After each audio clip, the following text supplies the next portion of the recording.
nous vous prions de vous installer confortablement devant votre média panafricain alors que nous démarrons l'actualité d'abord en langue anglaise. Et bien sûr, c'est un plaisir de le faire avec vous. Njix, greetings. Sawubona Elundu, greetings audience of For You Media Africa. We debut the first segment of this bilingual news in East Africa, precisely in Rwanda, where President Paul Kagame has dismissed long-serving Prime Minister Edouard Girente and appointed economist Justin Nyuva as his replacement. His former central bank official now steps into the role of the country, or as the nation prepares to form a new cabinet. This within 15 days. Here is the rest of that story.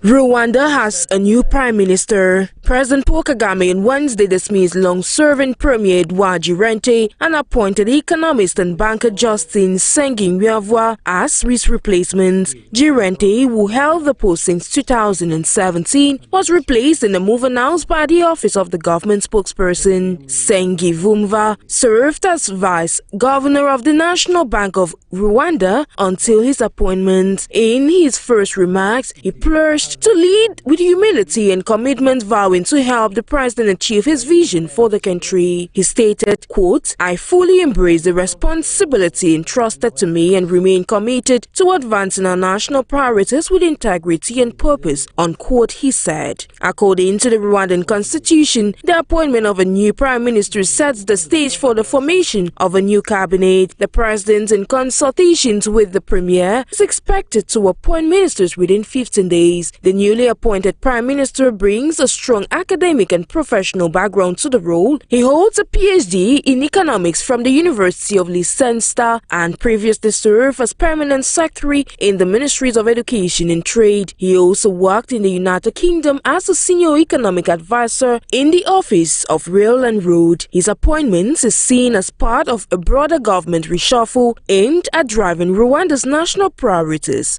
forward.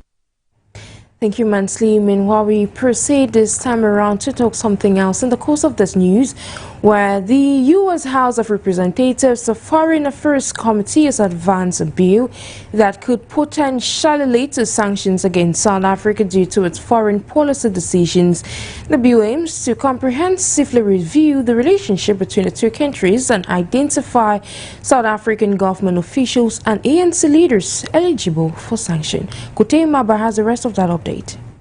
On July 23rd, the U.S. House of Representatives Foreign Affairs Committee advanced a bill that could potentially lead to sanctions against South Africa due to its foreign policy decisions. The U.S.-South African Bilateral Relations Review Act of 2025 aims to comprehensively review the relationship between the two countries and identify South African government officials and ANC leaders eligible for sanctions. The bill's advancement comes amid growing tensions between the U.S. and South Africa, primarily due to South Africans' increasing ties with countries like China, Russia and Iran, which the U.S. view as rivals or threats. Additionally, the South Africans' decision to bring a genocide case against Israel at the International Court of Justice has angered many in the U.S., further straining relations between the two countries. The potential sanctions could target specific government officials and ANC leaders, imposing penalties such as travel bans and frozen assets. The bill's proponents argue that it is a necessary step to hold South Africa accountable for its sanctions, while opponents claim that it is a heavy-handed approach that could damage bilateral relations. The outcome of the bill remains uncertain, but it has already sparked significant debate and concerns. Thank you, Imaba. Meanwhile, away from diplomacy, we now talk future stories in the course of this news. When Ghana, the nation is tackling its plastic waste crisis with a nationwide recycling campaign backed by a $7 million government initiative. The drive is not only cleaning up communities and reducing flooding, but also creating income opportunities for residents. Ghana is stepping up the fight against plastic waste with a bold national recycling drive aimed at creating a cleaner, more sustainable future. Backed by a $7 million government initiative led by the Ministry of Environment, the country is moving towards a circular economy, tackling both pollution and unemployment. In the capital Accra, residents were seen sweeping streets in collective plastic for recycling, an effort that's already easing the burden of floods, so everywhere is neat, according to a resident. When rain fall like this, the pure water rubbers and pure water bottles all are always roaming, and the community always flood, and the gutters all always choke. But for now, the cleanup has changed everything. Now when you get to some places, the gutters are not always changed, are always choked. Everything is always neat. One of the participants in the initiative equally highlights that the initiative has brought a solution to waste management in the community. Before, it creates a lot of problems in our community. The plastic waste they put wherever they get, maybe gutters, maybe in the taxi, maybe in trotro. They spread it a lot in the community. But for now, I think the initiative they brought is helping the community to keep the plastic bottles in one side. Citing ways through which they benefit, the resident adds that the initiative is also putting money into people's pockets. As for the recycle, it brought plenty. Because first of all, the pure water rubbers, they don't use it for anything. They don't sell it, but nowadays, I will go and pick the pure water rubbers and go and sell it for some people, also take money. I can buy food for myself, I can buy dress and everything for myself. So now the recycle has done well for us to get profit from the pure water rubbers. Ghana generates over 840,000 tons of plastic waste annually. Until recently, less than 10% was recycled, much of it ending up in drains, streets, or the sea. Into African unity, a growing number of Egyptians from North Africa migrating to Tanzania and the eastern part of the African continent, drawn by its natural beauty, rich cultural heritage, and relaxed lifestyle.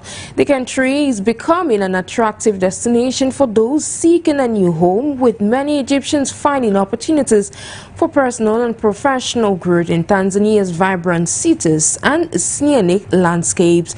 As a result, Tanzania is emerging as a popular alternative for Egyptians looking to relocate abroad. Our intern Kute Maba with the rest of that beautiful story.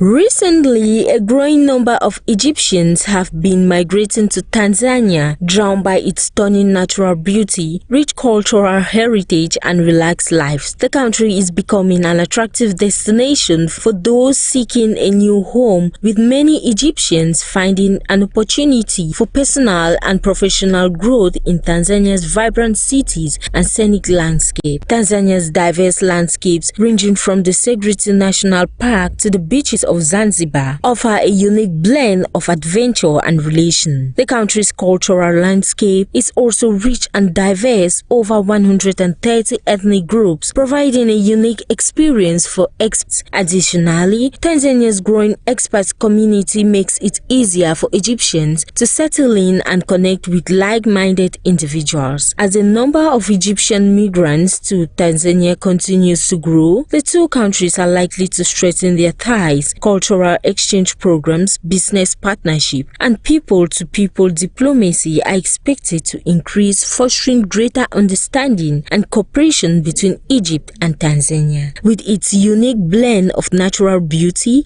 cultural richness, and economic opportunities, Tanzania is emerging as a popular destination for Egyptians seeking a new home. Meanwhile, in health, at least 13 people have died and over 230 others infected in a cholera outbreak spreading across 6 districts of Niger State in central Nigeria. As per authorities on Wednesday, they have declared a health emergency as efforts intensify to contain the deadly disease.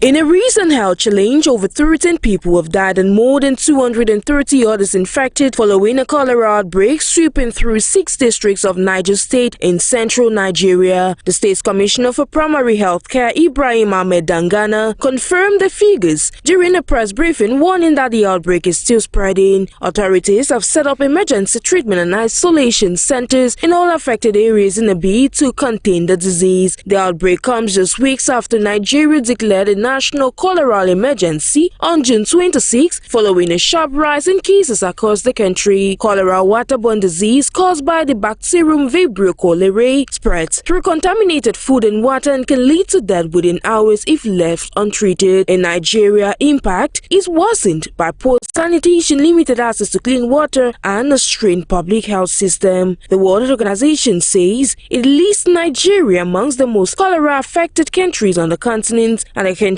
in West Africa is also grappling with recurrent outbreaks of other infectious diseases, including malaria, typhoid, polio, and Mpox.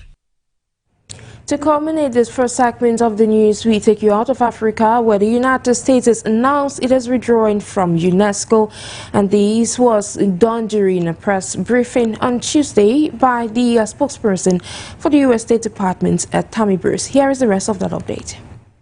At a press briefing on Tuesday, U.S. State Department spokesperson Tammy Bruce said the agency's emphasis on the United Nations Sustainable Development Goals and its recognition of Palestine as a member state were key factors behind the decision for the United States to withdraw from UNESCO.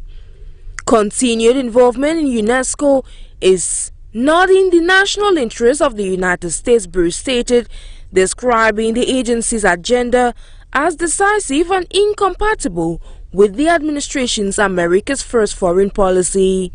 She specifically criticized the United Nations Education and Scientific Cultural Organization UNESCO's 2011 admission of Palestine, calling it highly problematic and blaming it for what she termed the spread of anti-Israeli rhetoric.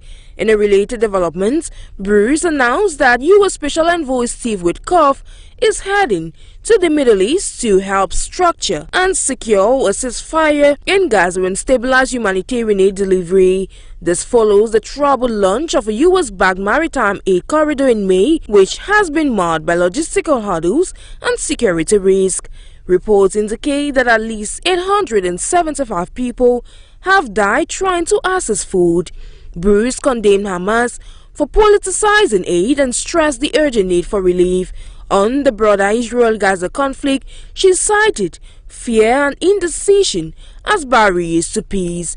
She also acknowledged renewed diplomatic effort in Eastern Europe, saying upcoming Russia-Ukraine talks in Istanbul signal cautious progress. The UNESCO exit marks another chapter in the U.S. government's re-evaluation of its international commitments, one closely aligned with President Trump's strategic doctrine. Thank you so much. Meanwhile, ladies and gentlemen, that reporter from the United States concludes the first segment of this edition of the news. Meanwhile, it continues in the French language. Bon après-midi une fois de plus. Thank you so much, Ndix. Mesdames et messieurs, alors qu'il est 10h13 à Moscou, 12h13 dans le delta du Niger et 12h à Yaoundé, nous ouvrons le tour de l'actualité par le Nigeria. Au cœur du delta du Niger, des communautés entières vivent depuis des décennies avec les séquelles d'une pollution pétrolière massive, alors que des milliers d'habitants souffrent des conséquences sanitaires et environnementales. Une lueur d'espoir est apparue. La Haute Cour du Royaume-Uni a récemment autorisé un procès contre Shell, ouvrant la voie à une potentielle reconnaissance de responsabilité pour les dommages accusés. Guinée pour les détails. Nous sommes ici au cœur du delta du Niger, dans l'état de Bayelsa, plus précisément à Barantoro, une région d'une beauté naturelle saisissante où les bras du fleuve se perdent dans des mangroves luxuriantes, mais aussi une terre profondément marquée par des décennies d'exploitation pétrolière. Vous pouvez d'ailleurs apercevoir cette image si parlante des habitants vacants à leurs occupations quotidiennes, certains pêchant, d'autres nageant dans ce qui fut un lac vital avec En toile de fond, la silhouette imposante d'une raffinerie moderne en pleine activité, crachant ses fumées dans le ciel. C'est dans ce décor que nous avons rencontré le roi Boubaray Dakoko, le chef traditionnel de Barantoro. Sa voix est celle de milliers de personnes ici, des communautés qui se sentent oubliées, polluées et dont la patience est à bout. Lundi dernier, la décision retentissante de la haute cour du Royaume-Uni a ravivé l'espoir, jugeant que Shell et son ancienne filiale nigérienne peuvent être tenus responsables de cette catastrophe environnementale prolongée. Une décision qui ouvre désormais la voie à un procès. Le roi Dakoko, le regard lourd de l'histoire de son peuple, nous livre un témoignage poignant. Il évoque la science et la dure réalité de la santé de ses concitoyens. Des chiffres glaçants qui rappellent l'urgence sanitaire ici. Mais la colère du roi Dakoko ne s'arrête pas là. Elle s'étend à une forme d'exclusion historique, malgré les richesses tirées de leur sol. Une frustration palpable, celle de voir les ressources de leurs terres profiter à d'autres, loin d'ici. Il nous interpelle également sur un paradoxe frappant. Pourquoi les compagnies pétrolières et gazières qui brûlent du gaz et polluent les terres peuvent fonctionner avec une alimentation électrique ininterrompue dans des zones isolées alors que les communautés environnantes restent privées d'électricité? Une question qui résonne avec l'injustice quotidienne vécue par ces populations. Le roi pointe également du doigt un autre fléau. Plus de 2000 barils de pétrole seraient volés chaque jour, impliquant selon lui de grands acteurs internationaux. Cette affaire, portée par les résidents de la zone de Bilé et Ogalé, qui abrite près de 50 000 personnes, dénonce les dommages environnementaux à long terme liés aux opérations de Shell. Les déversements chroniques ont privé ces communautés d'eau potable, détruit leurs moyens de subsistance basés sur l'agriculture et la pêche et les a exposés à de graves risques sur la santé publique. Shell de son côté rejette une partie de la faute, arguant que la pollution est majoritairement due à des actes de sabotage, au vol de pétrole et à des pratiques de raffinage illégal. Mais les avocats des communautés affirment, eux, que la compagnie n'a pas pris les mesures élémentaires pour prévenir ces activités. Le 20 juin 2025, la tentative de Shell de bloquer ce procès a été rejetée par la haute cour du Royaume-Uni. C'est une victoire majeure pour ces communautés, une lueur d'espoir pour que justice soit enfin rendue après des décennies de lutte. Le chemin sera encore long, mais ici dans le delta du Niger, un nouveau chapitre de cette bataille semble s'ouvrir. Merci à vous, Nguéné. Le Portugal a choisi de se ranger du côté du Maroc et de son plan d'autonomie et d'administration du Sahara occidental. Lisbonne rejoint ainsi Paris et Londres qui s'étaient déjà prononcés sur la question, et c'est sur cela qu'AG ne va pas aimer. Les explications de Mbarga Abega. Merci à vous, Mbarga Abega. La Gambie a sonné l'alerte contre le Mpox après avoir enregistré un cas d'infection du virus sur son territoire, selon une annonce des autorités ces dernières heures. Au moment où plusieurs pays d'Afrique de l'Ouest connaissent une flambée de cas. Jifoto nous en dit plus. Selon le ministère gambien de la Santé, un cas de Mpox a été détecté dans le pays grâce au système de surveillance de routine.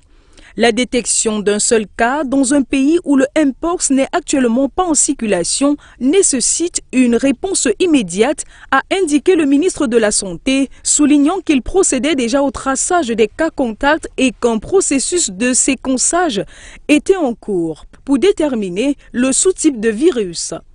Le Mpox, causé par un virus de la même famille que celui de la variole, se manifeste principalement par une forte fièvre et l'apparition de lésions cutanées dites vésicules. Identifiée pour la première fois en République démocratique du Congo en 1970, la maladie est longtemps restée circonscrite à une dizaine de pays africains.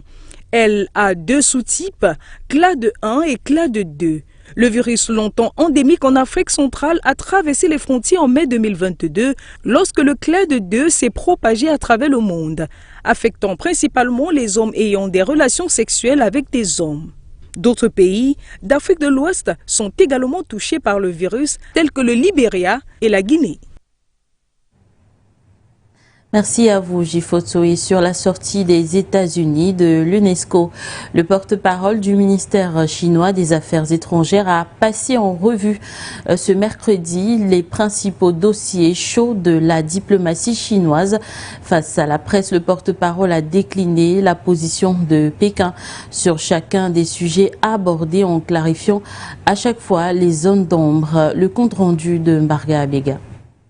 Le porte-parole du ministère chinois des Affaires étrangères, Gu Jiankun, a critiqué le retrait annoncé des États-Unis de l'Organisation des Nations Unies pour l'éducation, la science et la culture UNESCO. Il estime que cette décision n'est pas digne d'un pays responsable. Nous avons noté que l'UNESCO et de nombreux autres pays ont exprimé des regrets pour le retrait des États-Unis de l'UNESCO pour la 3e fois et leur arriéré persistant dans le paiement des cotisations d'adhésion, ce qui n'est pas le comportement approprié d'un grand pays responsable. Le porte-parole du ministère chinois des Affaires étrangères s'est exprimé ce mercredi lors d'une conférence de presse après que le président Donald Trump ait annoncé la veille que son pays se retirait de l'UNESCO à compter de décembre 2026. Pour ce qui est du récent accord commercial entre les États-Unis et le Japon, le porte-parole a salué cette décision, rappelant que la Chine a toujours préconisé le dialogue et la consultation dans la résolution des différends économiques et commerciaux. La Chine a toujours plaidé pour que toutes les parties résolvent leurs différends économiques et commerciaux par le dialogue et la consultation sur un pied d'égalité et qu'un environnement sain pour que la coopération économique et commerciale internationale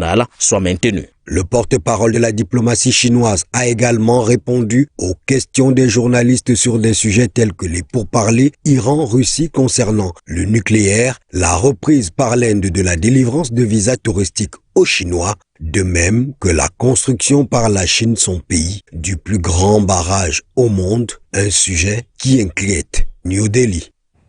Merci à vous, Mbarga Abega. En Ukraine, à présent, la Rada soutient un projet de loi controversé qui annule l'indépendance de 2 agences anti-corruption.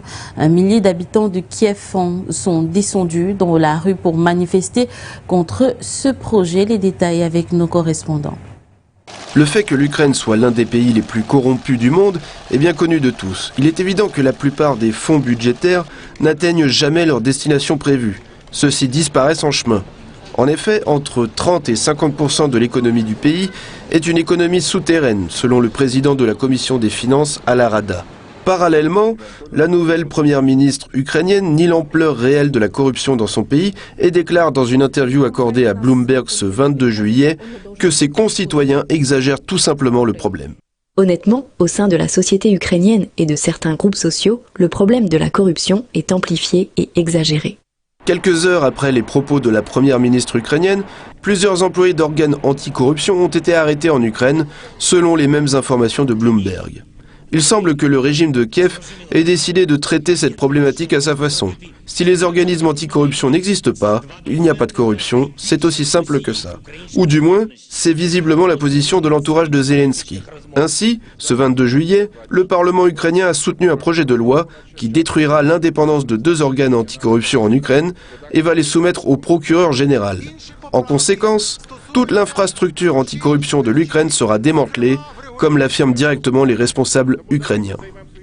Le Parlement a largement voté pour le projet de loi numéro 12414 et ainsi réduit à néant l'indépendance du Bureau national anticorruption et du parquet spécialisé dans la lutte contre la corruption. Il y a eu 263 voix pour. Nous avons bloqué la tribune. Nous n'avons pas voté pour cette connerie. Mais j'ai vraiment honte pour ceux qui, parmi les députés, sont tombés si bas après seulement 6 ans. Ces actions étaient prévisibles. Mais qu'est-ce qui a tant déplu au régime ukrainien dans les organes anticorruption? Rappelons qu'avant l'adoption du projet de loi, des perquisitions ont eu lieu dans ces infrastructures. Selon certaines sources, elles ont été effectuées sans ordre judiciaire, ce qui est illégal, comme l'a signalé Alexandre Dubinsky, député ukrainien actuellement en détention provisoire pour trahison.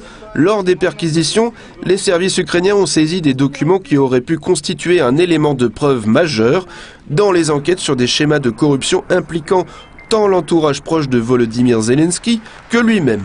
Un autre député ukrainien souligne également le haut niveau de corruption et le climat de répression en Ukraine. Zelensky peut emprisonner et sanctionner n'importe qui. Ils se fichent des lois et de la Constitution. Des citoyens sont tués dans les rues. Les médias sont sous pression. Il n'y a ni liberté d'expression, ni parlementarisme, ni administration locale. La corruption est colossale. Pour l'Occident qui soutient Zelensky, la corruption des autorités ukrainiennes n'est plus un secret. Pourtant, il semblerait que les actions menées contre les deux agences anticorruption aient suscité le mécontentement chez les alliés de l'Ukraine. C'est également l'avis de l'auteur d'un article de Bloomberg qui souligne que la corruption pourrait, à terme, entraîner l'arrêt de l'aide européenne. Ce n'est jamais bon signe lorsque des gouvernements accusés de corruption persécutent les agences et les militants qui tentent de leur demander des comptes. C'est quelque chose que ce pays ne peut pas se permettre, de même que les demandes faites aux contribuables européens de verser encore des dizaines de milliards d'euros dans sa défense. Une fois au pouvoir, le régime de Kiev s'est trop adonné à l'arbitraire et aujourd'hui, il n'est pas prêt à y renoncer. Il est évident que Zelensky est prêt à tout pour conserver son poste, mais que diront finalement ses alliés occidentaux à ce sujet ? Nos remerciements à nos correspondants. Mesdames, Messieurs, ici se referme cette édition de You Midi. C'est toujours un plaisir de vous conter l'actualité africaine et internationale. À très vite pour les prochaines éditions sur votre chaîne d'information. On continue. Indeed, ladies and gentlemen, we've come to the end of today's edition of the news on your Pan-African channel. To stay glued to more programs coming up only on You Midi Africa.